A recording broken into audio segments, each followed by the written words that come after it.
평생을 고생만 하며 살아온 노인을 본 적이 있나요? 평생을 아끼고 절약하며 남은 음식을 먹고 헌 옷을 입으면서 과일 하나 마음 편히 사 먹지 못하는 그런 분들 말입니다.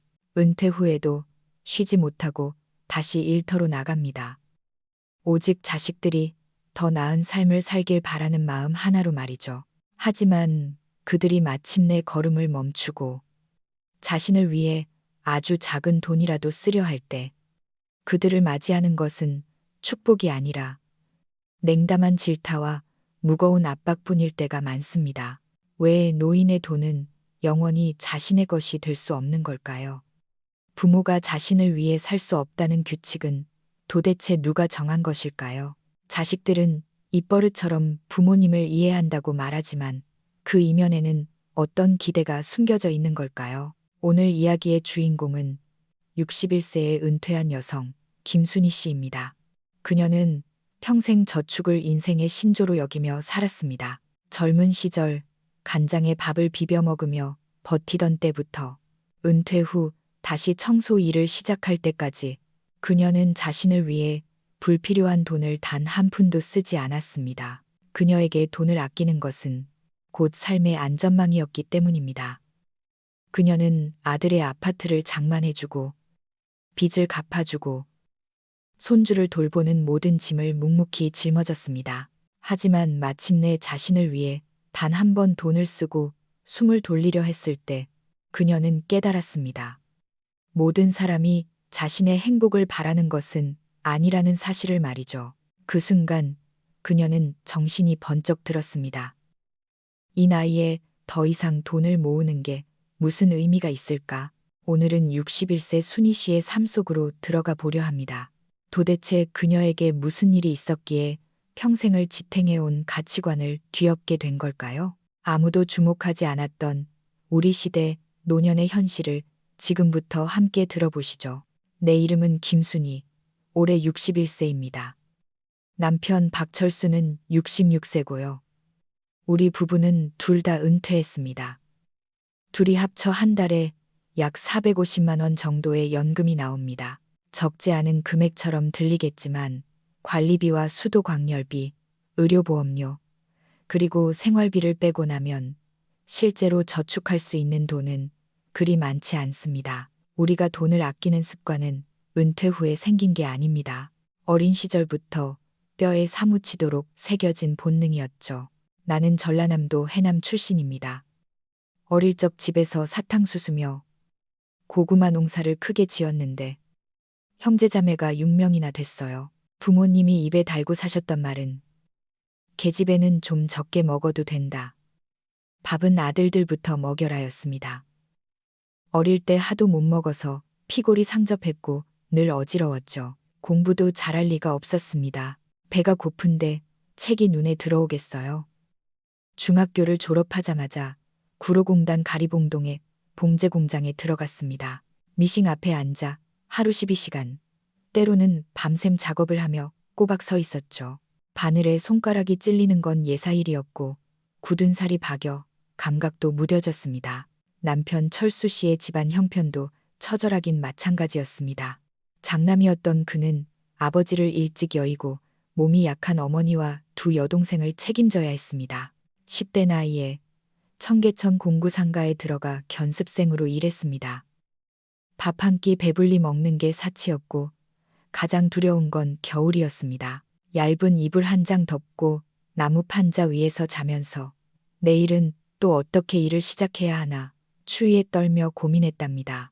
언젠가 그가 그러더군요. 그때의 최대 꿈은 그저 매일 배불리 밥을 먹는 것이었다고요. 우리는 결혼할 때 예식도 못 올리고 웨딩드레스 한 번 못 입어봤습니다. 기념사진 한 장 없었죠. 처음엔 낡은 빌라 옥탑방에서 시작했습니다. 여름엔 찜통 같고 겨울엔 물이 새는 곳이었어요. 가구는 전부 남들이 버린 걸 주워왔습니다. TV는 남편 스승님이 쓰던 낡은 모델이었는데 화면이 붉게 나왔지만 그래도 나오는 게 어디냐며 감사해했습니다.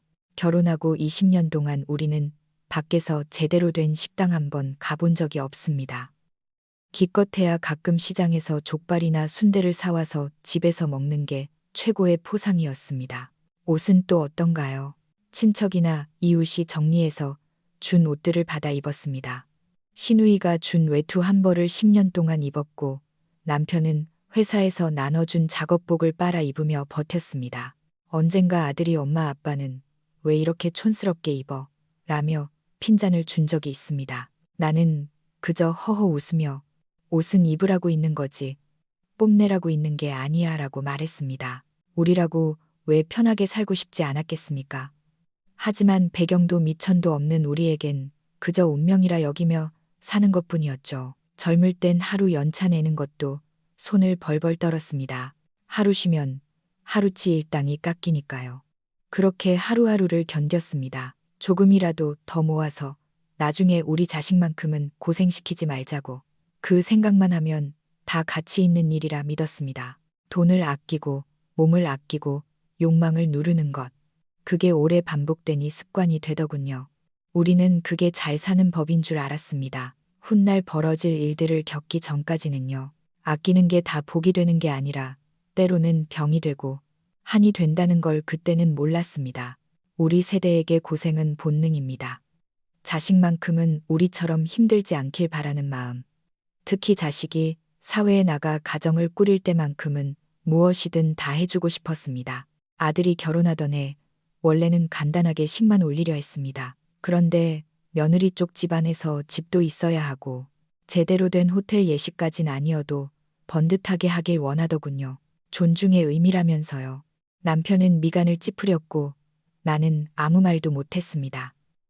그저 묵묵히 고개를 끄덕였죠.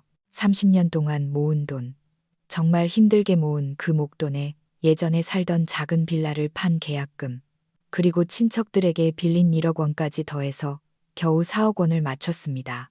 그렇게 경기도 외곽에 20평대 아파트를 마련해 줬습니다. 집은 샀지만 인테리어가 또 문제더군요.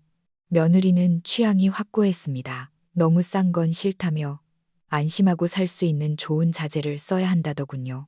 남편이 몰래 저 애들이 예산이 있긴 한 거냐고 물었지만 나는 우리가 어떻게든 해보자 고만했습니다. 결국 나는 하나뿐인 펀드를 해지하고 오랜 친구에게 돈을 빌려 인테리어 비용까지 대줬습니다. 그렇게 빚이 우리 어깨를 짓눌렀습니다. 남편은 은퇴 후 며칠 쉬지도 못하고 아파트 보안 요원으로 들어갔습니다. 한 달에 250만 원, 나는 근처 유치원 청소 일을 시작했습니다. 하루 3시간, 한 달에 100만 원 남짓 벌었죠. 큰 돈은 아니었지만 쉴 수가 없었습니다. 매일 일찍 일어나 화장실을 닦고 바닥을 문지르며 살았습니다. 한가해서가 아니라 한가해지는 게 무서웠기 때문입니다. 삶은 마치 태엽을 감아놓은 시계 같았습니다.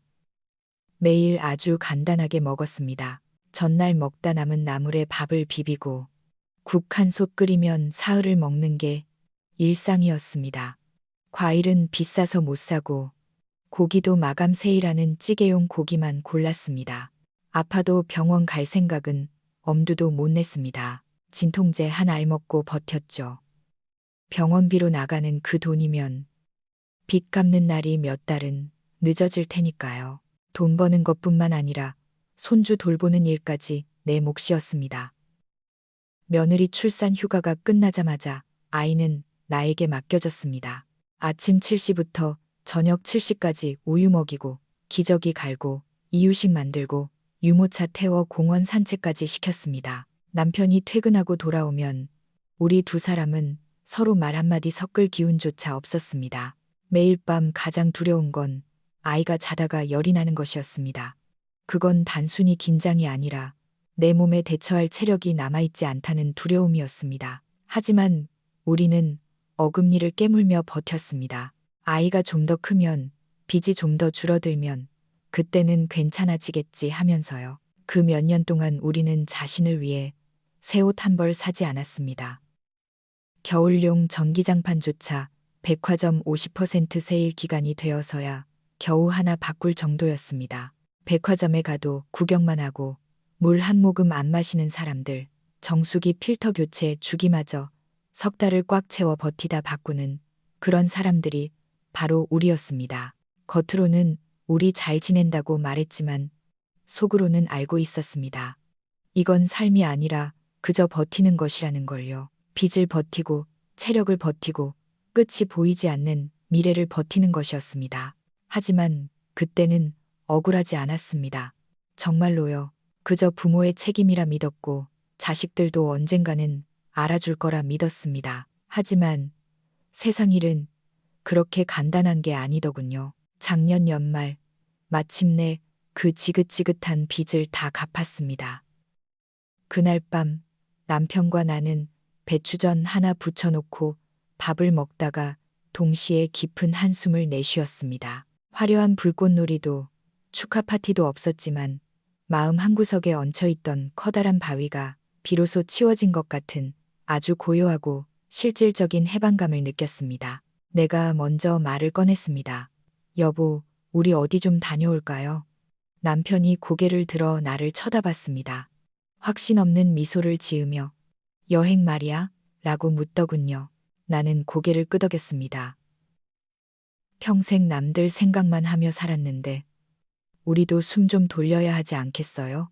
우리는 해외여행을 선택하지도 비싼 특급 호텔을 고르지도 않았습니다. 그저 강원도 설악산으로 1박 2일 여행을 가기로 했죠.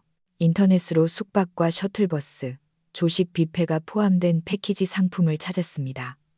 둘이 합쳐 70만 원 정도 들더군요. 예전 같으면 상상도 못할 금액이었지만 그날은 망설임 없이 결제했습니다. 이건 낭비가 아니라 그동안 우리 자신에게 주지 못했던 보상이라고 생각했습니다. 설악산의 공기는 정말 맑았습니다. 첫날 새벽 우리는 대청봉 근처에서 일출을 보았습니다. 전망대에 서서 햇살이 한 줄기 한 줄기 쏟아지는 걸 보는데 내 몸이 다시 충전되는 기분이 들더군요. 남편이 내 손을 잡으며 말했습니다. 순이야, 우리 참 힘들게 살았다. 이제는 그러지 말자. 우리는 신흥사 숲길을 걸으며 사진을 찍었습니다. 숙소에 돌아와 가족 단톡방에 사진을 올렸죠. 사진 속 우리는 정말 환하게 웃고 있었습니다. 나는 설악산 근처에서 먹은 황태해장국 사진을 찍어 올리며 평생 이렇게 시원하고 맛있는 국은 처음 먹어본다고 적었습니다. 그런데 불과 몇 시간 뒤 며느리에게 전화가 왔습니다. 받자마자 다짜고짜 묻더군요. 어머님, 설악산 가셨어요? 내가 웃으며 응, 1박 2일로 기분 전환 좀 하러 왔다고 했더니 잠시 침묵하더군요. 그러더니 두 분 요즘 형편 어렵다고 하시지 않았나요? 이런데 비용 꽤 들 텐데 라고 말하는 겁니다. 나는 당황해서 얼마 안 들었어. 우리가 모아둔 돈으로 온 거야. 패키지라 그렇게 비싸지도 않아라고 답했습니다. 며느리는 뭔가 떨떠름한 목소리로 아네 하더니 전화를 끊어버렸습니다. 처음엔 대수롭지 않게 넘기려 했습니다. 그런데 밤에 남편이 아들에게 전화를 받았다더군요.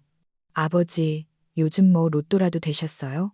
아니면 뭐 몰래 파신 거라도 있어요? 라는 말을 들었답니다. 남편의 얼굴이 굳어지더군요.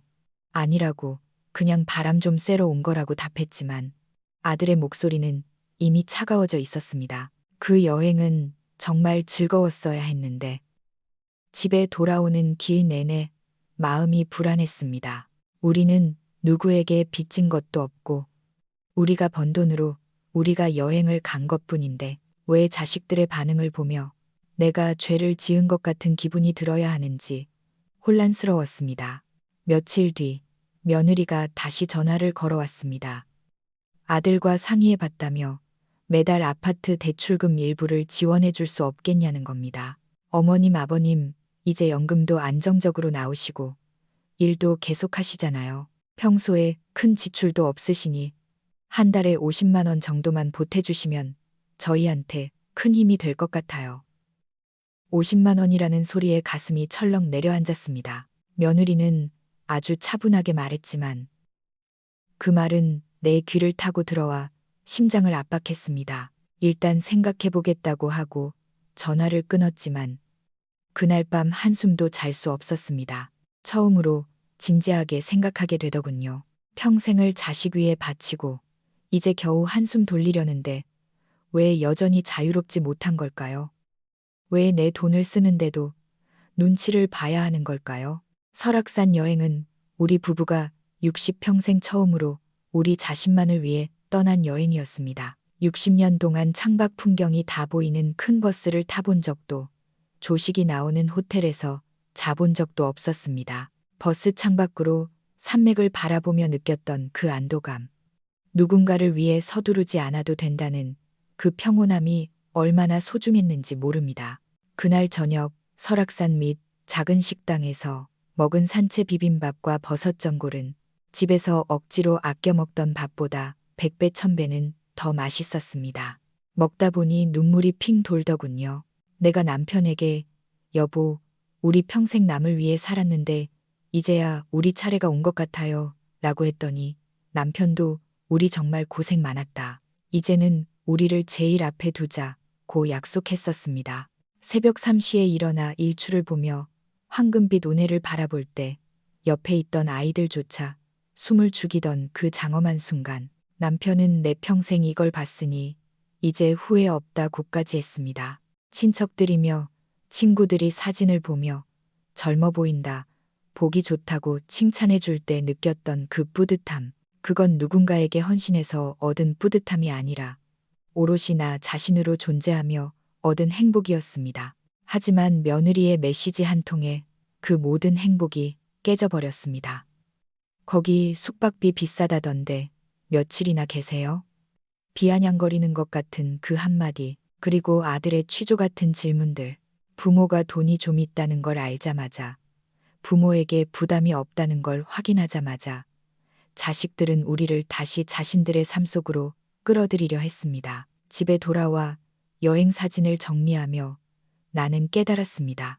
그 사진 속 환한 미소는 그 72시간 동안 내가 부모도 할머니도 채무자도 아닌 그저 김순이라는 한 사람으로 살았기 때문에 가능했다는 것을요. 60년 만에 처음 느껴본 살아있다는 감각. 우리는 잘못한 게 없습니다. 그저 자신을 위해 사는 법을 조금 늦게 시작했을 뿐이죠. 하지만 시작하지 않는 것보다는 훨씬 낫다고 믿었습니다. 여행에서 돌아온 뒤 아이들의 태도는 눈에 띄게 달라졌습니다. 아들은 전화해서 진짜 여윳돈 없는 거 맞아요? 뭐 투자해서 벌었거나 숨겨둔 거 있는 거 아니에요? 라고 묻더군요. 웃으며 아니라고 했지만 아들의 짧은 대답 속에는 불만이 가득했습니다. 며느리의 제안은 더 구체적이었죠. 한 달 대출 상환액이 300만 원이라며 맞벌이를 해도 생활비가 빠듯하니 매달 50만 원만 도와달라는 겁니다. 남편과 나는 식탁 앞에 앉아 10분 동안 아무 말도 하지 못했습니다. 식탁 위에는 여행지에서 사온 황태며 나물들이 그대로 놓여 있었습니다. 50만 원, 누군가에겐 적을지 몰라도 연금과 아르바이트로 살아가는 노부부에게 한 달 50만 원은 1년에 600만 원이라는 큰 돈입니다. 남편이 도와줄 거야 라고 물었습니다. 나는 고개를 젓다가도 끄덕였습니다. 마음이 너무나 복잡했습니다. 안 도와주겠다는 게 아니라 억울했습니다. 젊어서부터 아껴서 키우고 결혼시키고 집 해주고 손주 봐주고 빚까지 갚아줬는데 단 한 번의 숨 쉴 자유조차 없는 걸까요? 좋은 걸 먹고 여행을 가고 나를 위해 돈을 쓰는 게 왜 자식들에겐 도와줄 수 있는 여유로만 비치는 걸까요? 결국 우리는 완곡하게 거절했습니다. 이제 나이가 들어 예전처럼 몸을 써서 돈을 벌기 힘들고 우리 노후 자금도 남겨둬야 한다고요. 아들은 대놓고 반박하진 않았지만 목소리가 눈에 띄게 차가워졌습니다. 우리가 힘든 거 뻔히 아시면서 조금도 보태주기 싫으신 거네요. 그 말 한마디가 가슴을 후벼 팠습니다. 내가 이기적인 엄마가 된 것 같은 죄책감이 밀려왔죠. 그 뒤로 집안 공기는 얼어붙었습니다. 매주 오던 손주 소식도 끊겼고 명절에도 그저 형식적인 이모티콘 하나가 전부였습니다. 전화를 해도 며느리는 받지 않았고 문자는 읽고 답이 없었습니다. 남편은 우리가 짜게 굴어서 저러는 거다라고 했지만 나는 이건 우리 돈이다라고 맞섰습니다. 하지만 밤마다 마음이 괴로웠습니다. 내가 매정한 엄마인가? 그까짓 돈 몇 푼 때문에 자식과 등져야 하나? 그러다 어느 날 밤 꿈을 꿨습니다. 다시 그 낡은 봉제, 공장 미싱 앞에 서 있는 꿈이었습니다. 바늘이 부러지고 손가락에서 피가 나는데 멈출 수가 없었습니다. 식은 땀을 흘리며 깨어났을 때 남편이 내 손을 잡아주며 말했습니다. 순이야, 당신 이제 공장에 있는 거 아니야. 나는 고개를 더겼지만 눈물이 멈추지 않았습니다. 어렵게 여기까지 왔는데 고작 50만 원 때문에 다시 아니오라고 말할 수 없는 예전의 삶으로 돌아가야 한다는 게 너무나 절망적이었습니다. 우리가 돈을 아낀 건 도대체 누구를 위해서였을까요? 만약 자식들이 부모의 돈을 당연한 자기들 돈으로 여긴다면 지난 수십 년의 고생은 무슨 의미가 있는 걸까요? 부모의 돈은 부모의 인생을 위해 쓰여야 한다는 사실을 왜 우리는 자식들에게 가르치지 못했을까요? 남편은 단호했습니다. 이 나이엔 누굴 의지하는 게 아니라 우리 스스로 살아야 해. 지금 타협하면 나중엔 500만 원을 달라고 할 거야. 그의 말이 맞았습니다. 하지만 부모로서의 도리라는 구시대적 발상이 나를 괴롭혔죠. 하지만 현실은 냉혹했습니다. 부모가 희생을 멈추는 순간 자식들에겐 그것이 배신이자 도피로 비친다는 사실을요. 우리의 거절은 냉정함으로 치부되었고 우리의 고통은 누구에게도 보이지 않았습니다. 그해 겨울은 유독 춥고 습했습니다. 뼛속까지 찬 기운이 파고들었죠. 전기료가 무서워 난방도 제대로 못하고 낡은 담요 한 장으로 버텼습니다. 어느 날 아침 따뜻한 물이라도 마시려고 일어났는데 갑자기 세상이 빙글빙글 돌더군요. 의자 등받이를 붙잡으려 했지만 다리에 힘이 풀려 그대로 바닥에 쓰러졌습니다. 남편이 달려와 나를 안아 올릴 때 그의 손은 심하게 떨리고 있었습니다. 병원에 실려가 검사를 받았습니다. 의사의 안색이 어두웠습니다. 너무 무리하셨어요. 영양실조의 만성 피로, 게다가 불규칙한 생활로 면역력이 바닥입니다. 이대로면 장기 기능까지 문제가 생깁니다. 그날 밤 병실에서 남편은 내 손을 닦아주며 자책했습니다. 당신 몸이 이 지경이 될 때까지 말도 안 하고 나도 씁쓸하게 웃었습니다. 당신도 마찬가지잖아요.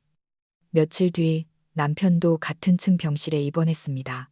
부정맥과 당뇨 수치가 위험 수준이라는 진단을 받았죠. 그때야 비로소 깨달았습니다.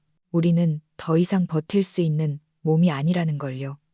노부부 둘이 같은 층 병실에 누워 있는 게 코미디 같았지만 우리는 웃을 수 없었습니다. 평생 서로를 의지하며 버텨온 고집스러운 늙은이들. 그게 우리였습니다. 아이들이 병원에 온 건 사흘째 되던 밤이었습니다. 아들은 고개를 떨구고 있었고 며느리는 무표정하게 과일 바구니를 들고 서 있었습니다. 나는 그들에게 말했습니다. 이제 더 이상 아르바이트 안 할 거다. 아들이 미간을 찌푸리며 그럼 생활비는 어떡하시려고요? 라고 묻더군요. 남편이 대신 대답했습니다. 연금만으로도 충분하다. 적게 먹고 적게 쓰면 된다. 더 벌어봐야 몸만 상하고 그게 다 무슨 소용이냐. 나는 덧붙였습니다. 이번에 병원에 들어와 보니 알겠더라. 몸이 무너지면 모든 계획이 아무 의미 없다는 걸. 너희를 돕고 싶지 않은 게 아니다. 하지만 우리가 우리 몸 하나 건사하지 못하면 결국 너희가 우리 뒷바라지하느라 더 큰 돈과 시간을 써야 한다. 그건 돕는 게 아니라 짐이 되는 거다. 며느리가 고개를 숙이고 작은 목소리로 말했습니다. 저희가 나빴어요. 두 분이 이렇게 힘드신 줄 몰랐어요. 아들도 내 손등을 덮으며 약속했습니다. 엄마, 이제 돈 얘기 안 할게요. 일하지 마시고 몸부터 챙기세요. 나머지는 저희가 어떻게든 알아서 할게요. 그 순간 가슴속 응어리가 스르르 녹아내렸습니다. 아이들을 탓하고 싶지 않았습니다. 그저 우리가 너무 괜찮은 척만 했던 게 잘못이었죠. 아프다고, 힘들다고, 이제 그만하고 싶다고 말하지 않았기에 자식들도 우리가 강철인 줄 알았던 겁니다. 이번 발병은 우리 세대에게 이제 그만 멈추라는, 충분히 고생했다는 경고였습니다. 퇴원하는 날, 의사는 신신당부했습니다. 이제는 인생을 거는 게 아니라 생명을 보존하는 삶을 사셔야 합니다. 나는 남편에게 말했습니다. 들었죠? 이제는 절대 무리하지 마요. 남편은 내 손을 꼭 잡으며 힘차게 고개를 끄덕였습니다. 병원 문을 나서자 바람은 차가웠지만 햇살은 눈부시게 따뜻했습니다. 인생의 이 나이에 아직도 남의 줍 하나를 튕겨주며 살기엔 남은 시간이 너무나 아깝다는 생각이 들었습니다. 집에 돌아와 가장 먼저 한 일은 작업복을 상자에 넣어 치워버리는 것이었습니다. 여보, 우리 평생 남의 유니폼 입고 살았잖아요. 이제는 우리가 입고 싶은 옷만 입고 살아요. 남편은 설악산에서 산 티셔츠를 꺼내 입으며 허허 웃었습니다. 일상은 변했습니다. 더 이상 새벽 공기를 가르며 일터로 나가지 않습니다. 전기료 몇 푼 아끼려고 끼니를 거르지도 않습니다. 시장에 가서 좋아하는 과일을 사고 먹고 싶은 고기가 있으면 망설임 없이 삽니다. 매일 아침 우리는 손을 잡고 공원을 산책합니다. 지역 노인 복지관에서 하는 태극권 수업도 듣기 시작했습니다. 남편은 어릴 때 태극권을 배우고 싶었지만 평생 집 나르느라 이제야 배워본다며 즐거워합니다. 매주 화요일엔 영양 강좌를 듣고 나는 실버 공예 교실에서 손주에게 줄 지갑도 만들었습니다. 아이들에게 그 지갑을 전해주자 손주는 할머니가 만든 게 엄마가 사준 것보다 훨씬 멋져요. 라며 좋아하더군요. 아이들과의 관계도 정상으로 돌아왔습니다. 돈 얘기는 사라졌고 대신 우리의 건강을 묻는 안부가 일상이 되었습니다. 며느리가 문자를 보내왔더군요. 어머님, 이제 좀 마음이 편하세요? 나는 답했습니다. 아주 편하단다. 이 나이가 되어서야 비로소 내 인생을 사는 것 같구나. 이건 며느리에게 하는 말이기도 했지만 나 자신에게 하는 다짐이기도 했습니다. 늙는다는 건 죽음을 기다리는 것도 누군가의 보살핌만 기다리는 것도 아닙니다. 늙음은 새로운 시작입니다. 자신의 인생 결정을 누구에게 설명할 필요도 없고 누구를 위해 타협할 필요도 없는 시간이죠. 조금 더 천천히 걷고 조금 더 많이 먹고 조금 더 크게 웃어도 누구의 눈치를 볼 필요가 없습니다. 돌아보니 우리 부부 참 잘 살았습니다. 부모님께 효도했고 자식들에게 책임을 다했으며 손주들에게 사랑을 주었고 사회에 기여했습니다. 유일하게 소홀했던 건 우리 자신뿐이었습니다. 예전에 우리는 조금이라도 아껴서 자식에게 남겨주는 게 미덕인 줄 알았습니다. 하지만 노인이 자신의 인생 주도권을 넘겨주는 순간 그 삶은 더 이상 자신의 것이 아니게 됩니다. 이기적이 되려는 게 아닙니다. 마침내 나를 내 인생의 주인공 자리에 돌려놓는 법을 배운 것뿐입니다. 가끔 이웃 할머니들이 찾아와 자식과의 갈등, 돈 문제로 속상해하며 울곤 합니다. 나는 그분들에게 이렇게 말해줍니다. 돈은 다시 벌 수도 있고 없어도 살지만 건강과 자유, 존엄은 한 번 놓치면 다신 돌아오지 않아요. 정말로 용기를 내서 이번엔 나를 위해 살겠다고 말해보세요. 우리 세대는 평생 고생만 했습니다. 이제는 그 쓴맛을 향기로 바꾸고 남은 날들을 오롯이 자신으로 살아갈 때입니다. 순희 씨의 인생 전환기를 지켜보며 여러분은 어떤 기분이 드셨나요? 그녀의 결정에 공감하시나요? 이 나이가 되면 여전히 자식을 위해 헌신해야 할까요? 아니면 이제는 자신을 위해 살아야 할까요? 많은 이들이 평생 남을 위해 살다가 노년에 이르러서야 자신이 진정으로 자유로웠던 적이 없음을 깨닫습니다. 여러분도 자식을 도와야 할지 말아야 할지 망설이거나 마음이 약해져 후회해 본 적이 있으신가요? 가족 간의 이런 금전적 요청을 어떻게 해결하고 계신가요? 부모는 끝까지 자식의 버팀목이 되어야 할까요? 아니면 이제 그 짐을 내려놓아야 할까요?